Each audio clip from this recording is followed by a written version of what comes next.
I'm struggling to generate my own light bulb, Martin. What, in life generally, or just in this session? Well, today in life, but in this session as well. I can't. I've given you one in the bottom right. How about you use mine? Oh, thank you. Right. No problem. I'll get rid of this opportunity. Okay, so. And whilst Martin's doing that, Lisa, you've put yours on collaboration. Yeah, do you want to just give me a little snippet on that one? In terms of an opportunity, it's through the success of the scheme and the sort of work that's going on, there's an opportunity to collaborate with other organisations within the private sector in order to make it more successful. Yeah.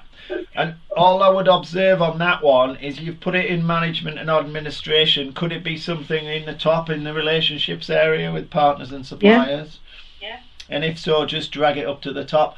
And Martin, what are you thinking in terms of your opportunity as a business development lead?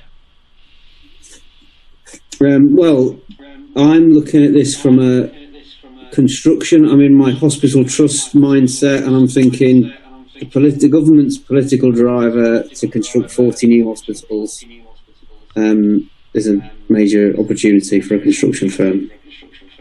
Yeah.